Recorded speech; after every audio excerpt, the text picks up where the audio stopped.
ফুলকপির ডাঁটা স্বর্গীয় মিশ্রণ। আমরা অনেকেই ফুলকপি খেতে পছন্দ করলে তার ডাঁটাটা খেতে কিন্তু একটুও পছন্দ করি না। আই ক্যান বিলিভ দ্যাট আজকের রেসিপিটা দেখার পর কেউই ফুলকপির ডাঁটা পেলবে না। আসসালামু আলাইকুম everyone, welcome to new cooking blog. আজকের এই রেসিপির মেন ইনগ্রেডিয়েন্টস হচ্ছে ফুলকপির ডাঁটা। তো এগুলাকে আমি আগে থেকেই ধুয়ে পরিষ্কার করে কুচি কুচি করে কেটে নিলাম। আর এখানে হাফ কাপের সাইডে একটু কম বুটের ডাল নিয়ে নিলাম, এগুলোকে ভিজিয়ে রাখছি। আর এখন লবণ হলুদ মিশ্রিত পানির মধ্যে ফুলকপির ডাঁটাগুলো দিয়ে দিলাম। এরপরে দিয়ে দিব ডাল। তোমরা চাইলে মসুর ডাল ইউজ করতে পারো, তবে সেই ক্ষেত্রে ডাঁটার সাথে কিন্তু দেওয়া যাবে না, তাহলে কিন্তু ডালগুলো গলে যাবে।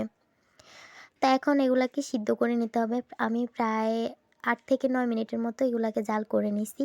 যখন ডাঁটা আর ডাল দুটো 80% সিদ্ধ হয়ে আসবে তখনই কিন্তু নামিয়ে নিতে হবে, নয়তোবা কিন্তু ডালটা গলে যাওয়ার সম্ভাবনা থাকবে। আমি একটা চাটনির মধ্যে নিয়ে নিলাম, এরপর অফ ক্যামেরায় এগুলাকে বেটে নিচ্ছি শিলপাটায়। তোমরা চাইলে ব্লেন্ডার দিয়েও ব্লেন্ড করে নিতে পারো, তবে সেই ক্ষেত্রে আঠালো ভাবটা থাকবে না আর কি।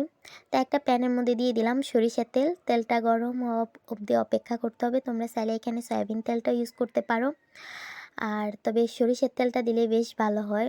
এখন দিয়ে দিলাম মিডিয়াম সাইজের একটা পেঁয়াজ কুচি, দিয়ে ভালো করে নেড়েচেড়ে পেঁয়াজটাকে ব্রাউন কালার করে নিতে হবে। পেঁয়াজটা যখন একটু সফট হয়ে আসবে তখনই দিয়ে দিতে হবে রসুন কুচি 1 টেবিল চামচ পরিমাণ, আর আদা বাটা হচ্ছে 1 চা চামচ পরিমাণ, স্বাদ মতো লবণ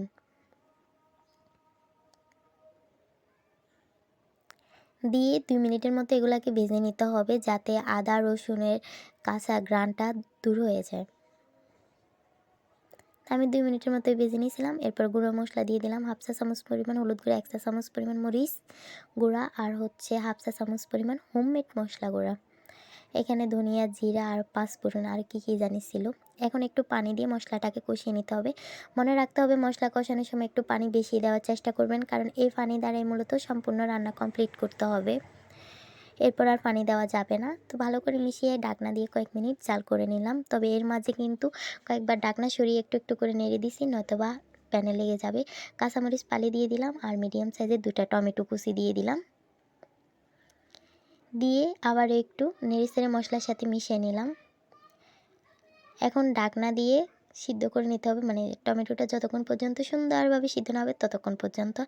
এখন দিয়ে দিলাম মাছের টুকরো, আর হচ্ছে আগে থেকে কেটে রাখা শুটকির টুকরো। আমি এখানে বাঁশপাতি শুটকি ইউজ করছি, আর হচ্ছে ঘরে যেই মাছ ছিল ওই মাছ, তবে আমার নামটা মনে নেই। তোমরা ঘরে যেই শুটকি থাকুক সেটাই দিতে পারবা, যেই মাছ থাকুক সেটাই দিতে পারবা, তবে চেষ্টা করবে এরকম ছোট ছোট টুকরা করে দেওয়ার জন্য।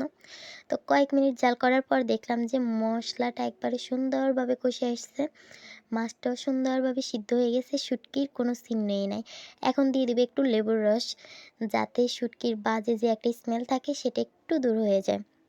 আমরা অনেকে আছি শুটকি খেতে পছন্দ করি, কিন্তু শুটকির ঘ্রাণ ভালো লাগে না, ঠিক তাদের জন্য আর কি এই টিপসটা।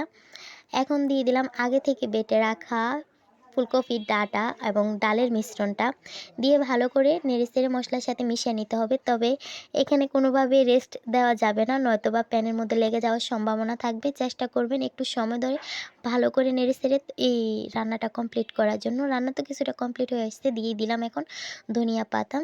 দেওয়ার পর আমি আবারও 2 থেকে 3 মিনিটের মতো জাল করে নিচ্ছি। এই তো আমার রান্না কমপ্লিট হয়ে গেছে। এখন এটার ফাইনাল লুকটা একটু দেখেন।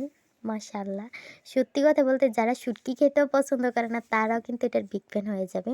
আজকে এ পর্যন্ত রইল। Thanks for watching my video. আল্লাহ হাফেজ।